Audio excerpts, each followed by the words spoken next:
Entonces, vamos a ver este video de Javier Santolaya, que es uno de los divulgadores científicos más importantes de Españita, sobre la verdad oculta de la vuelta a la luna. Justico, hace un par de horitas acaba de regresar la Artemis 2, el primer paso para la conquista del espacio. Segunda parte. Y Artemis 2 llegó a la Luna. Ha conseguido su objetivo, el regreso de humanos a nuestro satélite 50 años después. Y lo hemos podido vivir en directo. Las primeras imágenes de la Tierra como las de Apolo, la vida de los astronautas en la nave hasta la llegada a la Luna. Ha sido increíble, alucinante. Pero queda la gran pregunta en el aire. ¿Por qué volver ahora después de 50 años sin ir? Ya habrás estos días escuchado muchas respuestas posibles. Algunos dicen que por ciencia o exploración. Más o menos. Otros dicen que por prestigio, tecnología. Bueno, quizás. Algunos más habrá que hablen de recursos finitos, como el agua o tierras raras. No va mal encaminado. Pero hay algo, créeme, mucho, pero que muchísimo más importante que todo ello en juego. Y nadie te lo está contando. Amigos, amigas, esta es una historia larga, tremenda y trepidante, que te va a dejar la boca bien abierta. You are going to flip it very much.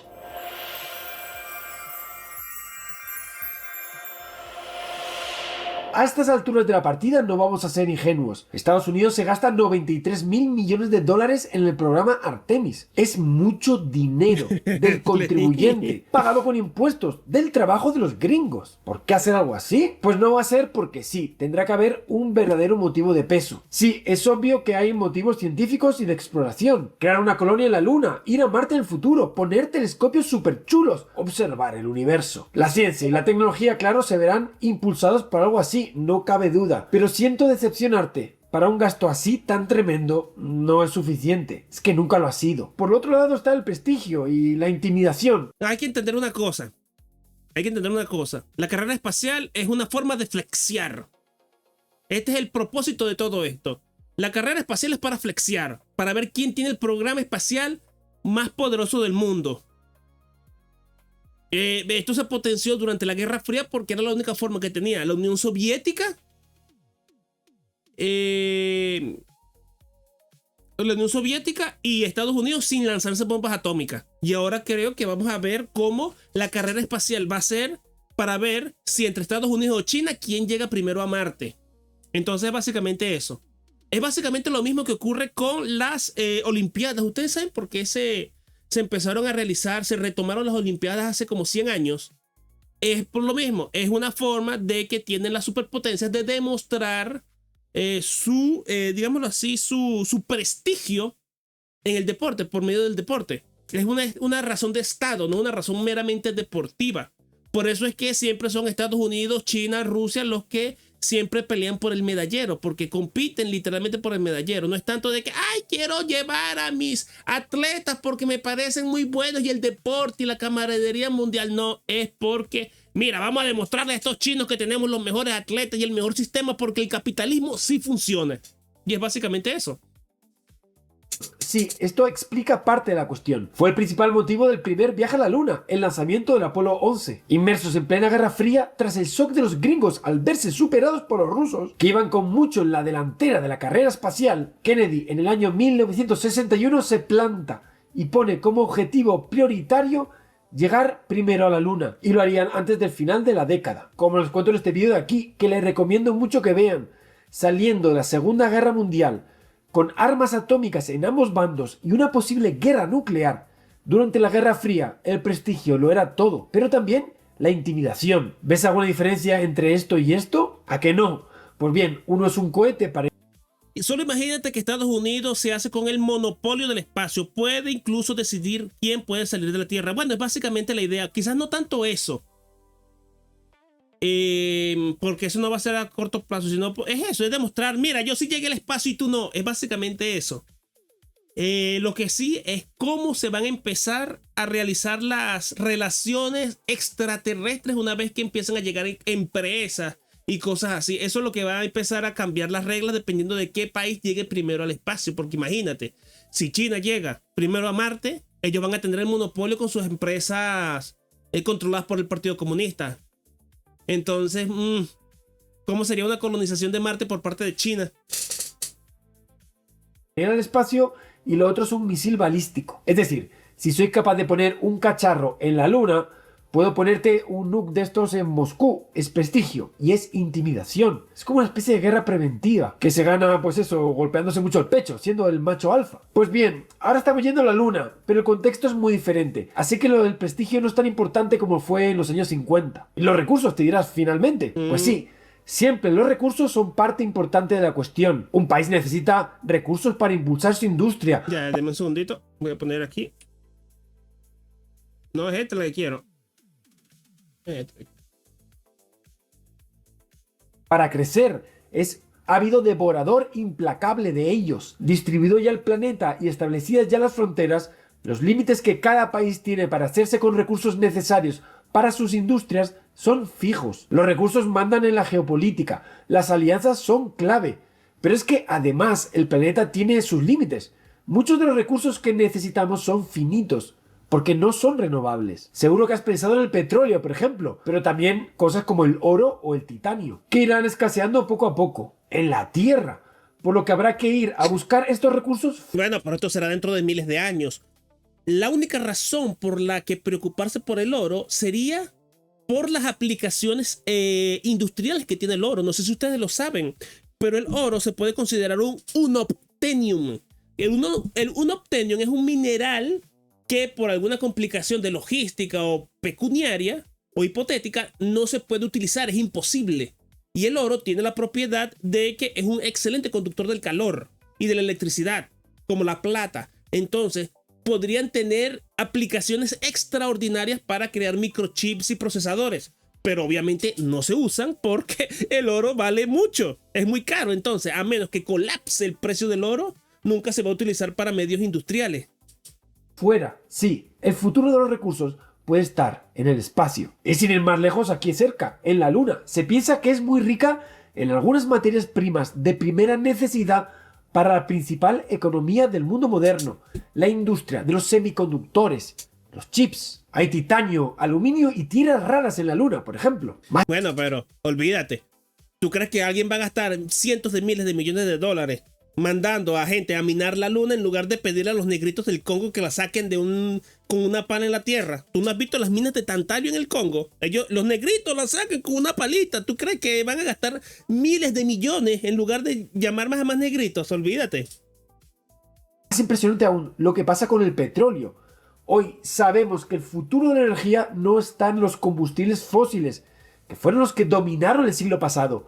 Hoy miramos otros tipos de energía, como la fusión, donde se produce energía por la unión de átomos ligeros, como hace, por ejemplo, una estrella, el Sol. Es un modo de energía barato, limpio y muy eficiente, es que es perfecto. De modo que el combustible del futuro puede que no sea ese líquido maloliente, sino algo mucho más divertido, lo que hay dentro de un globo, el helio. Ese gas que te hace hablar como un pitufo si lo inhalas. Pues ese podría ser el combustible de la fusión nuclear, haciendo que sea el petróleo de nuestro siglo. Porque como has imaginado, también es escaso aquí en la Tierra, pero no es lo mismo en la Luna. Al no tener atmósfera, el viento solar podría haber llenado la superficie de la Luna de helio 3. Hablamos de millones de toneladas listas para ser recuperadas. No se sabe cuánto, quizás... Helio 3, podría estar interesante. Hasta 3 millones de toneladas. Mucho. Bueno, te dejo un dato. Cada tonelada de helio sería equivalente a 50 millones de barriles de crudo. Sí, entonces desde este punto de vista, la Luna puede ser perfectamente comparada con el nuevo Oriente Próximo. Pero también literalmente el espacio está lleno de piedras preciosas. Un asteroide tiene miles de veces más valor que el PIB mundial. Por ejemplo, mira esto. Se llama 16 Psyche. Parece una roca normal de 225 kilómetros de largo. No muy lejos de aquí. Pero lo interesante está en su interior. Un núcleo de hierro, níquel y oro. No un poquito, no. Por un valor estimado de unos 10.000 cuatrillones de dólares. 70.000 veces la producción. Pero bueno, eso, minería espacial. Como agarras el transbordador espacial, subes, pones al asteroide en órbita y lo vas minando y lo vas llenando así. Porque claro, obviamente tú no vas a llevar eso a la atmósfera, a la Tierra. Mundial anual. Y como este, hay miles en el espacio. De manera que hoy hay empresas ya constituidas con el objetivo de la minería espacial. Y como siempre, ¿cómo no? El agua. Sí, en la Luna se sabe que hay. En los polos hay cráteres tan profundos que no les da nunca la luz. ¿Saben? Les voy a decir una cosa. Yo no entiendo por qué la gente es tan psicópata con lo del agua. Ya no es solo que en Oriente Medio hay fábricas, hay plantas que sacan agua del océano y la convierten en agua consumible para el ser humano, sino que un tipo construyó una máquina que puede sacar agua del desierto. Creó tecnología de Arrakis en la Tierra. Entonces no sé por qué están psicópatas con el agua. Ni que fuera a terminar como la Santa Terra, que es todo yermo y desértico. Sol. No, el lugar medido más frío del sistema solar hasta ahora no está en Plutón, el último de los planetas, el más lejano del Sol. Está en la Luna. En estos cráteres hay lugares de sombra eterna, donde se alcanzan menos 249 grados, solo 24 por encima del cero absoluto. Se piensa que hay entre 30 y 270 mil millones de toneladas de agua en estos casquetes. Y el agua, obviamente, es fundamental para el futuro del espacio. No solo por beberse, sino también como combustible. Separas el oxígeno y el hidrógeno del agua y lo almacenas por separado. Si lo juntas luego con cuidado, tienes un cohete. De hecho, así se impulsa, en parte, Artemis 2. El agua, como ves, es un recurso limitado y vital. Así que los recursos son parte de la respuesta, claro está. De manera... Bueno, pero en realidad no es tanto por las razones de momento, por lo menos de momento. El agua no creo que eso pase nunca. Pero no es tanto por los recursos, mira, vamos a mandar naves espaciales para que minen como en Armagedón, sino porque esos mismos minerales pueden utilizarse para construir cosas en el espacio, porque esa es la gran dificultad técnica que impide el viaje espacial. ¿Cómo mierdas mandamos de forma económica y rentable y fácil naves espaciales? De momento solo se puede con un cohete. Pero necesitamos una tecnología que nos permita saltarnos ese paso. Que tenemos tres motivos que podrían explicar el viaje de los años 60, el del Apolo. Una mezcla de ciencia, preponderancia y recursos futuros. Pero para explicar Artemis no funciona. Las cosas han cambiado. Sí, hoy hay algo muchísimo más importante que estas tres cosas. Infinitamente más importante que eso, diría yo. Es un recurso también limitado, pero en este caso no arde como el petróleo, ni brilla como el oro, ni es vital para la vida como el agua. De hecho... Eso es correcto, Ricardo. Construir un astillero en el espacio, en una base lunar, en la órbita, crear puertos espaciales como en el planeta del tesoro. ¿Ustedes se acuerdan? Que ellos van a la luna, pero la luna es el puerto espacial y ahí se construyen los barcos que viajan por el espacio. Eso básicamente es lo que hace falta, un puerto espacial. Es un recurso que no tiene color, ni forma, ni tamaño. Es intangible. Y este vídeo, amigo, amiga, es para convencerte de ello. Vas a flipar. No hay más que mirar al pasado para comprenderlo, porque en la historia se han producido grandes batallas por eso. Te pregunto, ¿qué tienen en común las cruzadas, el viaje de Colón y la guerra colonial portuguesa? ¿Lo sabes? Pues vean, siglo XI. Tierra Santa está bajo el poder de los califas abasíes de Bagdad. Eran islámicos, pero tolerantes con el mundo cristiano. De manera que había viajeros, peregrinos y comerciantes cristianos que recorrían Tolerante. Abasíes. No es parte de los abasíes, sí. O era... No, sí, creo que... No. Sí, los abasíes, porque luego se vuelven locos con Saladino y todo eso. Problema de la región. Ellos, los abasíes, también se lucraban, por supuesto, con este intercambio, así que todos ganaban. La cosa cambiaría con la llegada de los belicosos turcos selyúcidas, un pueblo nómada que por conquistas va desplazando a los abasíes y creando uno de los imperios más grandes de la historia, desde Asia Central hasta Oriente Medio y Anatolia. Empezaron entonces a llegar historias a Europa de pacíficos peregrinos asaltados y masacrados, además de otras barbaridades. Así es como, en 1095, el Papa Urbano II convoca en Clermont, Francia, un concilio. El Papa allí promete el perdón de todos los pecados a quien luche por recuperar la tierra de Jesús para los cristianos. Los únicos sanos por ahora son los de Omán, sí, ciertamente. Aunque dicen que los musulmanes, no chiitas, no, los de Irán, tampoco son tan militantes. Lo que pasa es que el país está capturado por la teocracia, pero el musulmán de a pie de corte no es sunita, es chiita, sí. De corte chiita es menos beligerante. Los que sí parece que son unos locos de mierda son los sunitas, porque ellos siguen la ley paralela. Al grito de Deus Vol, Dios lo quiere, los nobles se cortan tejido y se marcan una cruz. Es el comienzo de las famosas cruzadas. Unas cuantas guerras, 9 cruzadas que durarían hasta el año 1291 y que se librarían por recuperar Tierra Santa. Pues como todo, en parte sí, obvio, hay motivos religiosos de por medio, cómo no, pero si lo analizas bien, quizás encuentras un motivo más importante. El control de las rutas comerciales hacia Oriente es la ruta de la seda. Una ruta comercial muy suculenta que conectaba económicamente el mundo europeo con Oriente. Bueno, eso... Bueno, en realidad eso no tiene tanto que ver, ¿eh? La llegada de los belicosos Bueno, eso no tiene tanto que ver. Era ciertamente que la gente quería irse a su tierra santa. Porque la gente, los peregrinos viajaban para allá. La ruta de la seda se corta, no es por los selyúcidas. Bueno, por lo menos no del todo. Se corta es por los mongoles. turcos selyúcidas y su expansión O por lo menos eso creo yo. No estoy tan, ahora que lo pienso no estoy tan seguro. Pero puede que sea por los mongoles que se corta. por Oriente Próximo había puesto en peligro esa red comercial, bloqueando el paso de caravanas comerciales, tránsito de bienes de consumo, algo que motivó e impulsó el surgimiento de las cruzadas. Lo mismo ocurrió poco después, siglo XV. Ante el fracaso de las cruzadas, los portugueses pensaron otra solución para llegar a Oriente. Y si navegábamos pasando por debajo de África, ni siquiera se conocía bien ese territorio, de manera que fue una de las mayores aventuras que ha vivido nunca la especie humana. Fueron varias décadas, pero finalmente lo consiguieron. El portugués Bartolomé Díaz conseguía la gran hazaña de cruzar el Cabo de Buena Esperanza. Bordearon todo África, creando mientras asentamientos portugueses por todo el litoral, obviamente no exento de guerra. Bueno, entonces sí tienes razón. No, pero eso es muy antes. Eso es antes. No, entonces, sí, es que no tiene nada que ver entonces con los no tiene nada que ver con los selyúcidas, sino con los mongoles, porque los mongoles atacan en el 1300. Y bueno, 100 años es lo que lleva de la invasión de Gengis Khan a el descubrimiento de América. O incluso podrían ser los otomanos, no los selyúcidas. Hasta así llegar a las ansiadas Indias orientales, creando una era de esplendor del imperio portugués. ¿Y el viaje de Colón? Pues los españoles, celosos del éxito portugués, querían parte de la tarta. Entonces un navegante genovés les propone una solución: hacer competencia en esa ruta con los portugueses, llegando al este viajando hacia el oeste, aprovechando que la tierra es redonda.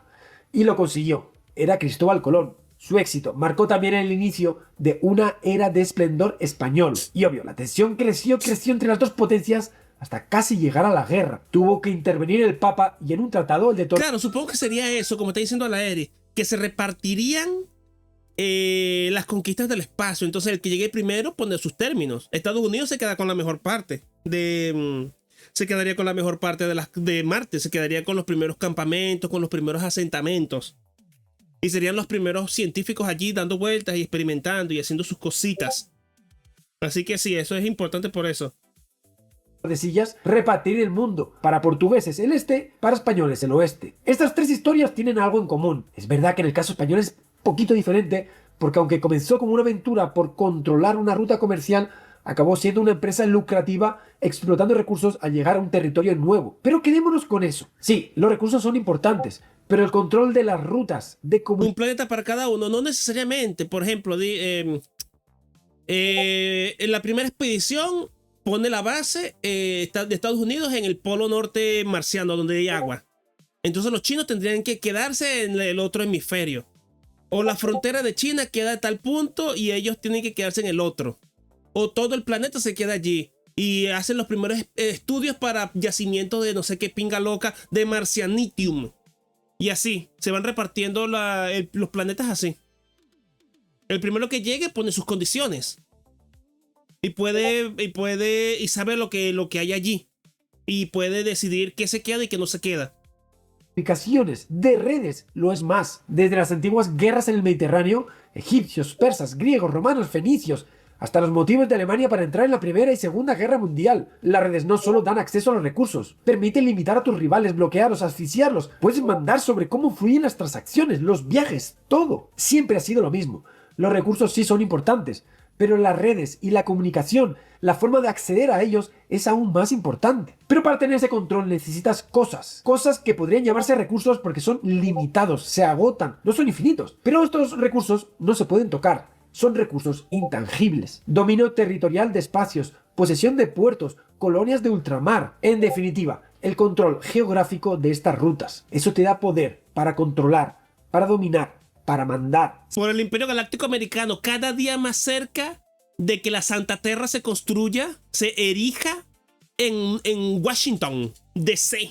Sino que se lo digan a la reina Victoria. Casi 80 años de mandato de la reina en el mayor imperio nunca visto en la Tierra. Con una poderosa flota y un dominio mercantil nunca visto antes, los británicos dominan el mundo. 458 millones de personas, 120 colonias y 35 millones de kilómetros cuadrados de extensión. Suponían una cuarta parte de la población mundial y una quinta de las tierras emergidas. Pero nada está dicho. Los chinos tienen enormes recursos y no solo económicos, sino científicos también. Vamos a ver, cuando lleguen a la luna, ya habrán empatado la carrera. Hasta entonces, van muy por detrás. República Espacial de Venezuela. Coño, qué cagada. Marte va a ser el estado 51 antes que Venezuela. Qué cagada. Los ingleses eran dueños del mundo. El planeta estaba a los pies de la reina Victoria de Inglaterra. Sí, hubo muchos motivos para esta hegemonía. Claro que la coyuntura política ayudaba. Ese liberalismo que favorecía el comercio y el crecimiento económico en el que fueron pioneros los británicos. Así como la estabilidad de tener una reina por 80 años. También claro que la revolución industrial fue clave. Iniciándose en 1770 en Inglaterra, le dio una primacía técnica y tecnológica abrumadora sobre sus rivales. El resto de países tardarían casi un siglo en igualarlo o superarlo. Y claro que también la riqueza por los intercambios comerciales y los recursos fue importante. Pero hubo algo más importante aún. Inglaterra dominaba las rutas, las comunicaciones, las redes. Eran los reyes absolutos de los mares. Desde aquella batalla contra la armada invencible de una España que dominaba el mundo desde sus barcos y confirmado con la batalla de Trafalgar en 1805, Inglaterra en el mar no tenía rival. Eso favoreció su comercio, sí, estoy de acuerdo. Se enriquecieron con los recursos, pero también sus comunicaciones, su red, el mar fue clave durante ese siglo para afianzar el dominio estratégico del mundo. Su dominio del Báltico asfixió a sus rivales pujantes del norte de Europa, en el Atlántico hundió la economía española y en las Indias expulsó a holandeses y portugueses. Eran los reyes. No, y además que los salvaguardó de invasiones. Inglaterra no fue invadida por Napoleón por la superioridad marítima de Inglaterra sobre Francia.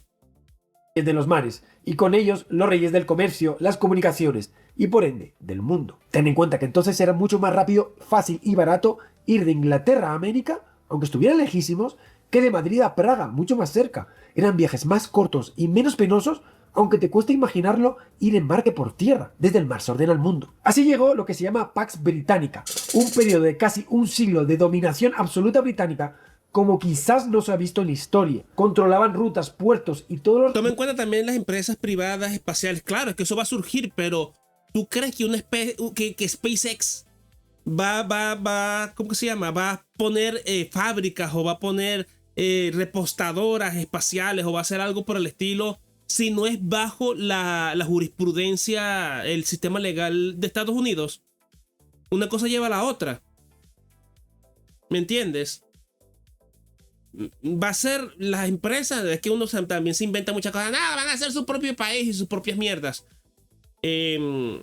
Van a ser colonias en el sentido gringo de la palabra, que la zona no tiene poder político, pero el Estado se ejerce allí y bajo el alero y el poder del Estado se plantan allí las empresas, pero siguen siendo bajo el dominio británico, el dominio de los yanquis.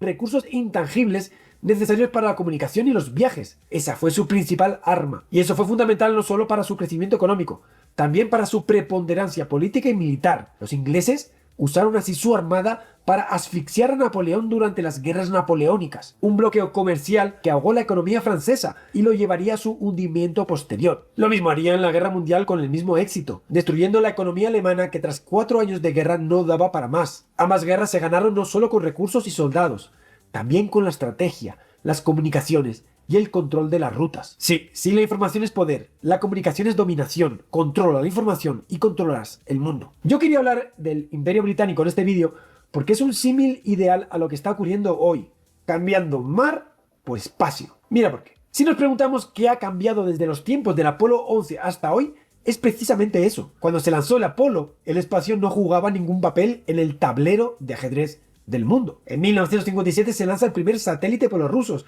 el Sputnik. Se estaban dando los primeros pasos, pero 10 años después, cuando se hace la llegada a la Luna, seguía sin haber nada en el espacio. Seguía siendo ajeno a la vida humana, a la economía, a la riqueza, a todo. En ese contexto es normal que se abandonara el espacio, que no tenía ningún valor. Hoy, amigos y amigas, no es así. El espacio es clave para el comercio, la economía, yo diría que para cualquier actividad humana, y gracias a ese gran desarrollo, las comunicaciones satelitales. Hoy contamos con más de 8.000 satélites en el espacio, con muchos fines. Hay satélites científicos, como los de observación de la Tierra. Más importante aún para la economía, hay satélites de navegación, como GPS, desde los cultivos, los Claro, pero eso como ¿qué repercusión va a tener eso?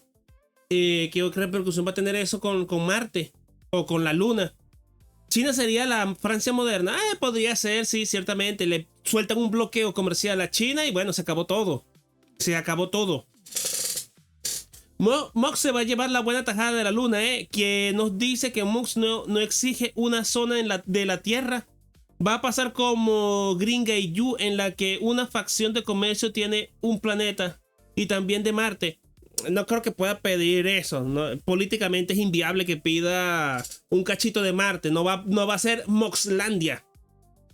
Lo que sí es que va a tener eso, va a tener un monopolio del viaje espacial, va a tener un monopolio de quizás tecnología minera marciana, eso sí, de colonias a lo mejor, pero siempre va a estar bajo la ley estadounidense.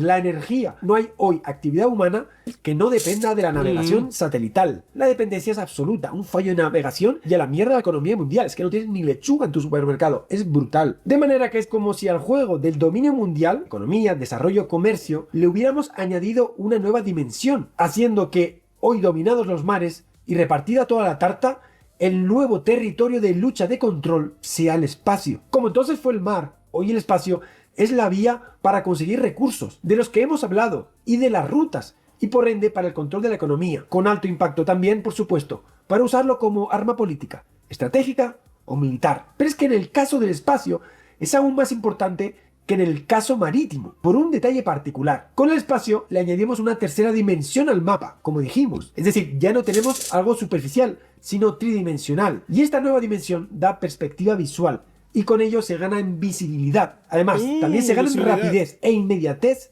en las comunicaciones. Esta es la razón por la que desde siempre en las guerras se buscan puntos altos, mayor visibilidad y mejores comunicaciones. Sí, los satélites... Estás exagerando, bro, cálmala. Eso puede ser a largo plazo y Elon Musk no va a estar vivo para ver eso. Y además que va a poner un sniper espacial. Va a poner un sniper espacial para matar a todo el mundo. Dan mayor visibilidad. Hay satélites de observación que permiten ver cosas en la Tierra con una resolución de pocos centímetros. De esta forma puedes ver dónde están tus activos o controlar el despliegue de tropas de tus enemigos. Todo. Pero también el espacio da mejores comunicaciones. Los satélites dirigen las comunicaciones en la Tierra. En menos de un segundo puedes conseguir comunicar cualquier cosa con cualquier región de la Tierra. Es que no es de extrañar que Elon, que no es tonto, creara su Starlink, la mayor red de comunicaciones del mundo basada en el espacio, la navegación y con ello el guiado balístico o la coordinación de equipos. Todo ello es fundamental en la guerra de hoy. En 2004, en la guerra de Irak, el 68%... Memo, el día que los ricos descubran cómo ser inmortales, viviremos tiempos interesantes. Sí, yo no sé. Justo que estaba viendo ahorita un resumen de un anime viejo del creador de Capitán Harlock, que habla sobre eso, de cómo la gente se mata para ser inmortal. Bueno, se mata. Hace sacrificios terribles para ser inmortal, pero luego descubren que todo eso va a ser para esclavizarlos y todo eso. Entonces, no sé. Yo no sé hasta que lleguemos a eso. Es más probable que lleguemos a un escenario tipo Neuromante, tipo Matrix o tipo Carbono alterado, donde nuestra conciencia será llevada a un server o seremos reemplazados por un clon, más que inmortalidad de que nuestro cuerpo será eterno. De las municiones de Estados Unidos se guiaron por satélite y en un futuro serán mucho más. Así que sí, hoy es clave, en el futuro será aún más. En todo, el espacio se ha vuelto fundamental para la vida del siglo XXI. Y en este contexto aparece una interesante reflexión. Tienes que pensar que desde que los lanzamientos de cohetes son tan comunes, se ha añadido esta nueva dimensión al mundo. Ya no solo existe un mundo horizontal, bidimensional, de control, de dominio. Una dimensión por la que lucharon en el pasado para controlar rutas y comunicaciones, sino que ahora tenemos también el espacio. De manera que el espacio te coloca en el centro del tablero de ajedrez que permite el dominio de las comunicaciones, las rutas, además da visibilidad, permite mejor coordinación, lo cual es fundamental en las guerras modernas. Hoy la batalla del dominio mundial se ha pasado al espacio, y como con el mar, para dominar el espacio, necesitas tener control de ciertos recursos. Son esos recursos intangibles, que si lo piensas... No, bueno, pero es eso. Es que si existiera un puerto espacial o algo así, un elevador, una cosa que tú digas, ¡buah! ¡Uf! Esto, todavía no hay nada. Es que no hay nada. Se está explorando todavía. No está dando ganancias. No hay colonia, no hay nada. Ay, yo te diría, bueno, está bien. Todavía no, calma. El tipo está pensando a largo plazo. Que está técnicamente en lo correcto, pero me está exagerando. Esto es muy interesante. Puedes imaginar el espacio como teniendo su propia geografía, sus propios caminos favorables, sus zonas peligrosas que hay que evitar, sus corredores privilegiados, exactamente como pasa con la superficie de la Tierra. De manera que el espacio también está lleno de posiciones clave, haciendo que, como pasaba con el mar, que es crítico para tener ciertos puertos controlados, enclaves estratégicos, vías determinadas, con el espacio también. El dominio del espacio puede ser más rica que la mayor mina de oro. No, es que está emocionado. Es que imagínate, todos los niños. Bueno, es que ya no es tanto, ya no va a ser tanto, pero imagínate, todos los niños o jóvenes que leyeron a Asimov, a Julio Verne, a H.G. Wells, sencillamente están viviendo un sueño, están viviendo una cosa que crean imposible.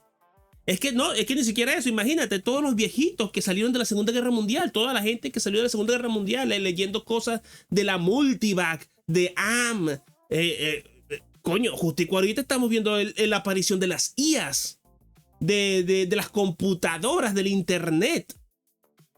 O sea, los fans de Star Trek. No, qué locura. O sea, ¿tú te imaginas eso? De que debe ser apasionante para la gente que justo conoció esas cosas que creían imposibles. O sea, eso va a ser una locura el día que se descubra la máquina en el tiempo.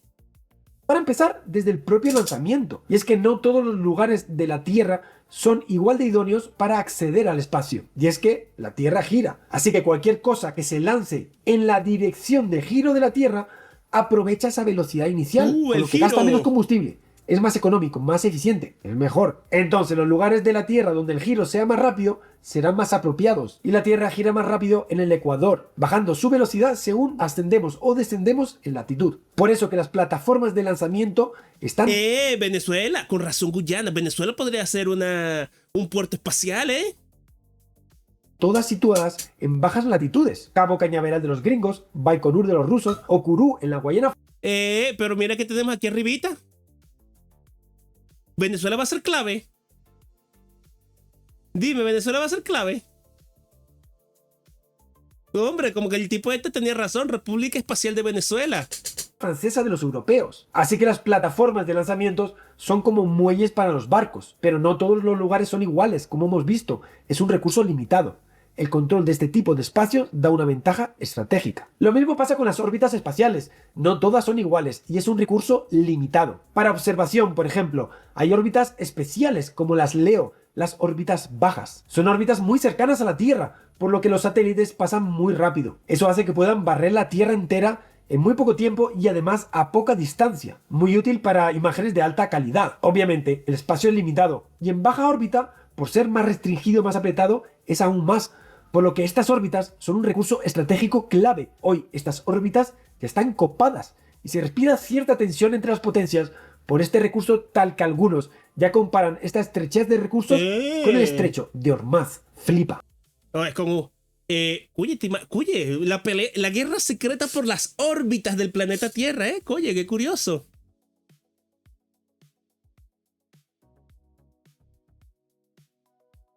Hay que decirle a los estadounidenses que pongan una nueva plataforma aquí. Otra razón para hacer el Estado 51. Ojalá así sea, bueno, una razón más. Elon Musk, ve a poner tu mega fábrica de cohetes en Venezuela, en Carapita. Pero hay más. Para comunicación también hay lugares privilegiados. Tenemos, por ejemplo, las órbitas geoestacionarias, mucho más lejos, a 35.000 kilómetros sobre la Tierra, y se caracterizan porque giran a la misma velocidad angular que el planeta, por lo que el satélite queda fijo, estacionario con respecto a nosotros, nos sigue todo el tiempo. Desde arriba además abarca un tercio de toda la Tierra, por lo que tiene un amplio alcance, alta visibilidad, haciendo que esa órbita sea fundamental. No mañana. Oh, claro, porque, claro, es que pelean por la órbita porque si chocan dos satélites de estos se pudren los dos porque se pierden. Hombre, curioso, Hoy mismo. Chequea esto. Los gringos tienen en esta órbita 6 satélites de extrema alta frecuencia para comunicaciones militares, con sus aviones de guerra, con sus aliados canadienses, británicos y australianos. Pero también los rusos tienen un satélite de comunicación de alarma y seguramente también el sistema chino Beidou emplee esta órbita. De nuevo, se respira cierta fricción. Otro tema muy importante a nivel estratégico son los puntos de Lagrange. Dos sistemas gravitatorios, como el Sol y la Luna, crean un mapa de gravedad, producido por la combinación gravitatoria de los dos cuerpos, que da lugar a dinámicas gravitatorias, todo tipo de órbitas que te puedas... No, pero qué interesante ese detallito, los derechos de la órbita, es hasta material para ciencia ficción, peleas por los tratados comerciales de las órbitas de los planetas. Oh, qué curioso, Imaginar. Pues bien, en este mapa de gravedad hay 5 puntos especiales que hoy conocemos como puntos de Lagrange, que se caracterizan por ser estacionarios. Es decir, en esos puntos una nave o cualquier cosa que tú quieras poner ahí queda relativamente inmóvil respecto al Sol y la Tierra. Y esto está de lujo. Podría imaginar la cantidad de aplicaciones que algo así tiene, desde ser puntos de almacenamiento de recursos como asteroides hasta abastecimiento o recarga de naves. Por ejemplo, el telescopio James Webb está en un punto oye, tener eso allí, tener allí como una especie de búnker o tener las bases espaciales en esos puntos. Oh, qué curioso, Lagrange. Y recuerda que dos cuerpos cualquiera tienen puntos de Lagrange, la Tierra con la Luna también. Este es otro ejemplo de recursos no tangibles que son limitados y por lo tanto estratégicos. No lo digo yo, Everett Doman, uno de los máximos expertos en astropolítica. Quien controle órbita baja controla el espacio cercano. Quien controla espacio cercano domina la Tierra. Quien domina la Tierra determina el destino de la humanidad. Pero hay un... qué frase tan apocalíptica. Pero está interesante este tema está interesante. Y justo yo estaba pensando en esto, oye, yo quisiera hacer un Cosmere, pero ópera espacial. Hacer eso, una ópera espacial loquísima del espacio con vainas de Dune, de Gundam, de Code Geass. Estaba pensando también en Miracleman y en Cuarto Mundo. Tengo que leerme La Casta de los Metabarones. Está fuerte, eso. El que controle la órbita controla el mundo. Y cuando empiecen a inventarse verdaderas armas orbitales, bueno, te cagas encima. Especial que hace que todo esto no solo sea importante para los países, sino que además sea urgente para ellos. Creo que ya te he convencido de que el espacio hoy es un lugar muy importante para el... Lo de Aquascura es ópera espacial, no te creas, hay naves espaciales y eso. Desarrollo y la economía mundial, y que hay ciertos recursos por controlar el espacio que son intangibles, pero también limitados. Pero pasa algo más que acelera cualquier proceso. Como todo nuevo espacio por conquistar, en un inicio es espacio yermo, no solamente de ocupación, también de regulación. Pues algo parecido pasa con el espacio. El primer tratado es de 1967, fue el Tratado de Espacio Exterior, escrito en el contexto de la Guerra Fría y con dos principales agentes, Estados Unidos y la URSS, que prohíbe colocar armas de destrucción masiva y que todo ha de hacerse en el interés de todos los países. Pero todo es muy vago y hay muchas formas de interpretarlo.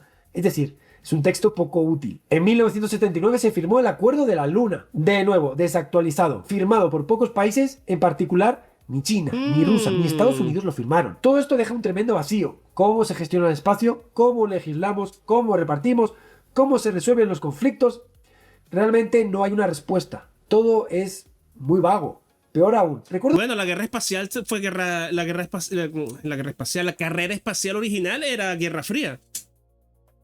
Un poco a lo que ocurría en las películas del oeste. De manera que este vacío parece favorecer al más rápido. La regulación parece establecer la ley de la selva. Algo así como el primero que llegue se lo queda. Por eso, llegar primero al espacio es fundamental. Pero no solo por eso. Hay un motivo todavía más de peso. La historia también nos da una lección al respecto. A lo largo de los siglos de la historia de la humanidad, hemos visto que el primero en llegar a cada espacio nuevo no solo se queda la mejor parte, su dominación también le permite regular su uso futuro, repartirlo, crear reglas, establecer los criterios, legislar, básicamente decide cómo han de hacerse las cosas, hacer política, establecer los procedimientos y por supuesto, como no, lo hará de manera que le favorezca. Un país que domine el espacio podría llegar incluso a controlar el acceso a él por parte de otras naciones. Sí, amigos y amigas, espero haberles convencido de que el control del espacio marcará el futuro de la humanidad en la Tierra. Estamos en la era de la astropolítica. En 2019 la OTAN añadió a tierra, mar y aire de toda la vida el espacio y el ciberespacio como lugares de dominio. Y Estados Unidos en 2019 a sus tradicionales 5 fuerzas, la Army, la Navy, Marines, Coast Guard y Air Force, le añadió el Space Force. Sí, sé que suena a Star Wars. ¡La Fuerza Espacial de los Estados Unidos! Pero no es así. Y como es lógico, siendo tan crítica la importancia del espacio y los satélites, No te extrañará que se esté ya haciendo guerra de ello. Se crean los barcos y rápido surgen las batallas navales. Se crean los aviones y rápidamente surgen las batallas aéreas. Seguro que no te sorprende si te cuento cómo los países ya desarrollan formas de destruir satélites. Son las armas antisatélites o ASATs. Y más, láseres desde tierra que pueden freír un satélite, ciberataques, microondas, incluso satélites asesinos, con sprays que pueden cegar una cámara de un satélite o brazos en el satélite que puedan empujar a otro satélite. Y esto ¡Uy! Guerra de satélites. Guerra orbital. Guerra orbital, ¿eh? no es un invento mío. China probó en 2007 un sistema para destruir un satélite propio, con un misil, con éxito. Y Rusia hizo lo mismo. Sí, es el inicio de una nueva era. Y el viaje a la Luna es parte de ello. Llegar primero, controlar, dominar, legislar. El plan de ruta está más que claro. Así que ir a la Luna no es simplemente por un motivo de experimentación, de descubrimiento, de aventura, de exploración. Todo está mucho más ligado con el devenir económico, comercial y político de la Tierra. Pues esto ha sido todo, compañeros. Espero que les haya gustado mucho este vídeo. No, estoy interesante, es largo, pero estoy interesante.